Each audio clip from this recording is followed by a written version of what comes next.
Maybe you can share your experience. Це перший раз в Україні. I was really surprised by how beautiful this city is. So what are three top things you hear in American media? This is a post-Soviet country, but it also feels like a big village. Монобанк. Why are you asking me this? Друзі. Not clothes. Clothes. Одяг.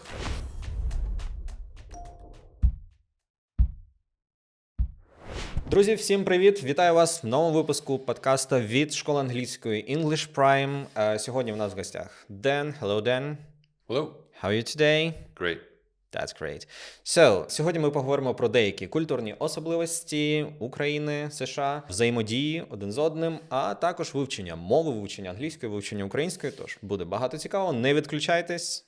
And let's go. I have a couple of questions for you. And у мене для Дена є декілька запитань.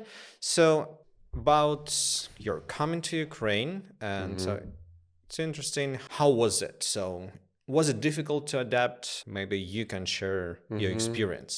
My first time here was 9 years ago. I crossed the border from Poland by bus.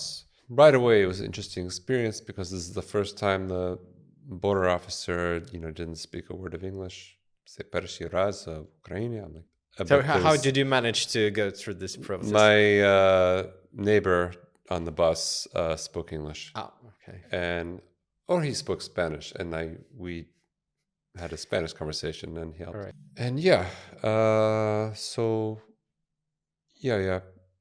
I just got this overwhelming feeling that this is a different place than most EU countries, and a bit more on the wild side.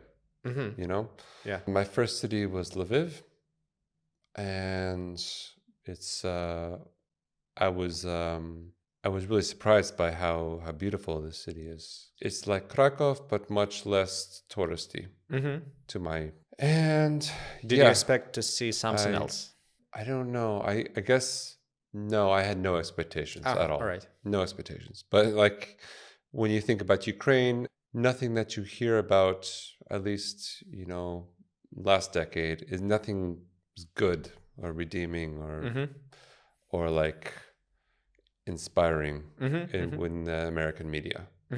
So what are three top things you hear in American media or you heard in American media before? About Ukraine or about Eastern Europe? Either. Top three things. I mean, I can't think of anything specific. This is a post-Soviet country. All right. Yeah, a lot of people are kind of offended by this, post-Soviet because it existed for 1,000 years. Not Ukraine, the title, but like the heritage and culture, of course, and language. And I can't think of anything specific, but more like back in high school, what I knew from Ukraine, I would think it's just part of Russia. That's the way most Americans would think. Yeah, that was we're also told and for quite some time. Yeah. So what can I say? I mean, so go back into the process of adaptation. Was it hard for you to adapt? Okay, so it was not hard at all. There was a language barrier, of course. Yeah. Today, English is much better in Kyiv. Really? Yeah. It's very popular now. And good job, guys. So language is a bit of an issue, but other than that, no. Like I think Ukrainians are kind of shy, but they're very kind and helpful. Most people are, and easy to just to mingle with, and they let you. They want to be a guide to their home. Okay. That's what I want to say. And my second time in Ukraine, I was in Kyiv, and then I was more comfortable the second time, and I easily just made friends simply by going to bars, talking to people on the streets. Good way. And people are always interested. What are you doing here? And it's not as touristy as Prague or Budapest, so And Okay, so Yeah, I think a very positive experience, very easy for me as an American to get settled here. okay. Yeah. Що найбільш вразило в Україні або українській культурі? What impressed you the most in Ukrainian culture? What can you say? Okay. Like around today or around 10 years ago? Because it's... If it's different now, Yeah. you can say The it. first impression was the beauty. Just, I mean, so the architecture. It's really stunning everywhere. And let's talk about Kyiv. All right. So Kyiv, it's a big city, but it also feels like a big village. And the more time I spent here, the more time I realized there is a strong sense of community here. And this, it's something special. It's something really cool. Something that's kind of, not so powerful as in America. Okay. At least as it used to be. So you say big village in the meaning of like big Village community. as in community, and neighbors know each other, and there's lots of today I think people would be shocked at how high tech everything is, how digitalized everything is. It's way more than my home in California. So how is it different? How is the tech different? Yeah. So not For one, you would never expect QR code menus. It's just, we don't do this. Monobank. Yeah. First, I hated it because I like to have a menu in my hands and not to use the phone on the table. But you get to see an image of everything and scroll the whole menu and then see what's not available, what they have. So you get used to it. It's cool. I like it now. All right. But yeah, tech is big here. And the startup community in tech is huge. Okay. A lot of people would be surprised by that. What about communication? Чи відрізняється спосіб спілкування в нас і в Америці? So is it different how people communicate, interact with each other? Have you noticed anything? From America. Yeah, from your hometown. Yeah. Our culture is very different. What to say? There's lots of variance in America.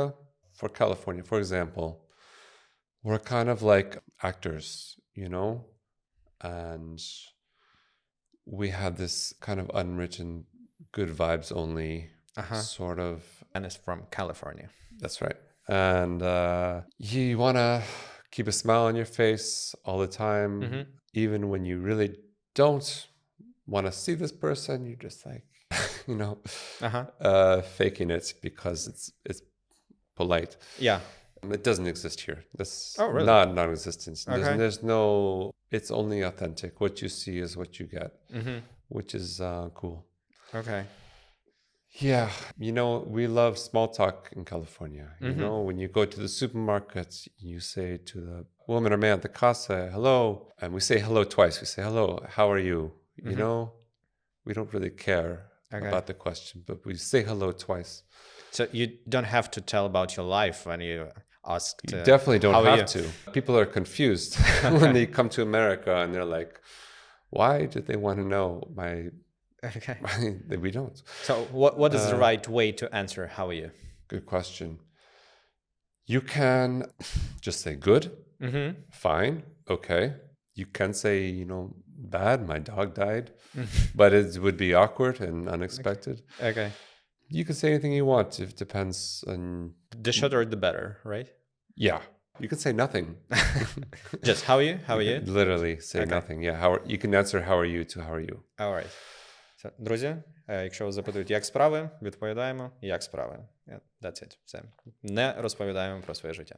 One thing I was learning Russian. Kyiv used to be a Russian-speaking city. I was learning a very old audiobook. It was like, like the Queen's English of Russian. So it says, Здравствуйте. And then this is to a stranger, right? And the next thing is, как вы поживаете? And I said this, actually, to complete strangers. And they're like, why are you asking me this? Yeah. And, or I would say, to the taxi, господин, like, the hell? Mhm. Yeah, nobody talks like that. But that's how I learned to speak. So it was very awkward when I first started to practice right. my language skills here. What are the things you don't like in Ukraine, and what you would probably change? People can be more like assertive sometimes. Just say, Yeah. say excuse me, say sorry if Okay. you are like, if they're blocking, obstructing your way. Okay. So to be more polite sometimes, Yeah. right? But it used to kind of piss me off, but now I'm like, okay, it's just a different country, and I know Okay. it's a long way from the Soviet Union, and it still will be. Truly, the heritage. Yeah, so there is still kind of this stigma, and its stereotype is that people are cold, strangers are cold to each other, not smiling, but it's getting better. Okay. It's getting better, definitely, but it's just a big difference, Okay. unless you're in New York City. New York City people are can be complete jerks and not care about it. I guess there are some similarities between Kiev and New York City. Definitely. Yeah. Yes. All right. So, друзі, be more polite. Будь ласка, більше вічливості and smile.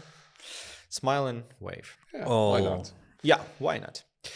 Have you heard about Dia? What it is? Have you Yes. used it? And what do you think about it?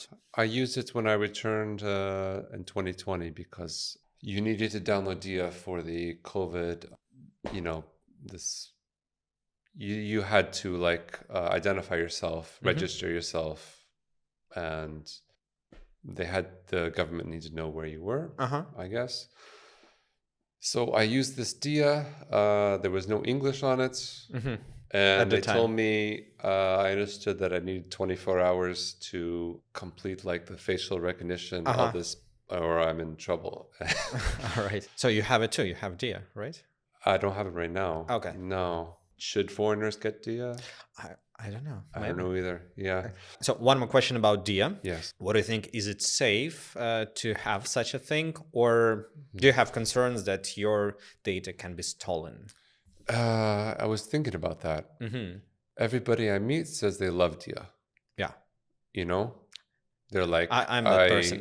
Yeah. They're like, I went to Germany and it's so hard to go to the, I don't know, fill out these forms, go to the dentist, whatever. Yeah. They're like, everything on Dia I can do in 2 seconds, and voila. I think it's not like I distrust the Ukrainian government really, but more like it's susceptible to hacking, and everything is there. Yeah. Right? Yeah, it would have me worried. Okay. But if everybody's doing it, then whatever. Yeah. Yeah. Just proved to be safe during this wartime, so I guess you can trust it. Yeah. Would you like to have it for yourself if you were a Ukrainian citizen, or would you like to have it in the US? By what I've heard out in the US, Yeah. Oh, I don't know about that. I don't, I trust authorities, tech authorities more here in this country than in America. Okay. Yeah. So I'm really skeptical if any kind of Dia, and I don't even know if it would work because, who can we trust in the USA? All right. I got it. I don't trust Mark Zuckerberg, and all these, no, I don't. Okay. Переключаємося на лінгвістичну тему. Talking about the language and learning English language, what are mistakes that you notice the most that Ukrainians make sometimes? Ooh, clothes. Clothes. Clothes. Okay. We've talked about it a lot. I know this one comes first to mind because it's kind of a little bit of a pet peeve. It makes me, I don't get triggered by it, but it's like, oh, I hate hearing this word. There's also one mansis. Mansis. Yeah, it's less, but I hear clothes all the time. It's spelled like that. So why wouldn't you pronounce it? It is spelled clothes? like that. I guess that's the issue. So how do you solve this problem? You just get used to it. Don't pay attention to what it's spelled like. In the English language, phonetics do not match text. Yeah, right. There's no relation. It's completely random. Yeah. Okay. So, друзі, not clothes, clothes. Одяг, clothes. Yeah. It's not a big deal. I understand what they're saying. All right. Maybe any other advice? So you Other mistakes or probably some advice for learning for learning? the language. Okay. Don't worry about mistakes. Okay. Because in America, it's a country of immigrants. We hear mistakes from Chinese people, from South American people, places of the globe, and we know them all. We always understand what you're saying, so don't worry if you make a mistake. There's no reason to worry about it. All right. Do you worry about making mistakes in Ukrainian when you try to speak it? A little bit, but less. Like when I speak often, they're like, "What?" Because the pronunciation's hard. All right. But if I forget if I mix up the case endings, it's not really a problem. They understand. And the grammar of Slavic languages is like really, really hard. It really is. Yeah. So I try not to worry about it and just let it go. Okay. Yeah. Don't be afraid. Don't be afraid. Не боїмося робити помилки. Okay, so then the last question. Зараз ми спробуємо таку рубрику, щоб Ден нам пояснив якесь граматичне запитання. Подивимось, наскільки це буде зрозуміло. So, imagine now you're a teacher and you try, English teacher, I mean, and you try to explain some topic. The most, I guess, difficult for understanding is present perfect tense. So we'll start with that. How would you explain how to use it? Present perfect. Do you know what is present perfect, like in a linguistical term? If you asked me before I had my first teaching job, I would have pretended to understand. And in the group, I'd say, "That's a good question, Sasha. Why don't you ask Anton?" Yeah. But I relearned all grammar for teaching in school. Okay. Yes, I understand, but it's most people have no real technical understanding of it, and even in books, the explanation's wrong. Okay. So how would you explain it? So it's like present perfect. It's not about the present. It's about explaining something about yourself. Using the past. Okay. It's like I can say I was in Alaska. It's very understandable. But if I say I have been in Alaska, I'm saying the same thing, but it's not the past tense. It's present tense. Yeah. Perfect. So I'm explaining about me that's in the context of something in the past. Okay. It's not really, you don't have this in Ukrainian language. Yeah. So it's hard to it's not relatable and it's tough to explain. Okay. But most Americans, most British people would not be able to explain this. Okay. Yeah, that was a good one. Good variant of explaining. Друзі, ми спілкувалися про present perfect, і це варіант використання, коли ви кажете про свій experience in life, то, що з вами відбулося за ваше життя, і ви про це можете поділитись. Я був на Аляскі, я відвідав ту чи іншу країну, я ніколи не їв суші, або я сьогодні вже поснідав 2 рази. Для цього можна використати present perfect. На цьому ми будемо закінчувати. Thank you very much. That was really interesting to speak with you. Do you have this handshake tradition when in America that you shake hands after completing something? After doing the task? Yeah. Like I congratulate you on finishing the task and you shake hands with them. In a podcast setting, interview setting, like... Or you did a math problem, like which... I don't know. I guess we just shake hands a lot, or it's just me. Yeah, I mean, after you finish it, something like this, yeah. Okay, or you just give high five. What is your preference? We do both. I guess More often, you shake hands with the opposite sex in America, All right. and less common here. Okay. Would you agree? Yeah, I definitely agree. Why? I don't know. All But yeah, I don't have the habit of offering my hand to a female. Okay. I just. All right. So, But yeah. thank you again so much. That was really interesting to hear about all this. Yeah, you cannot hear it very often, so that's really important to know the culture better, and I guess to understand each other. Thanks. It was fun. Yeah, thank you. Yeah.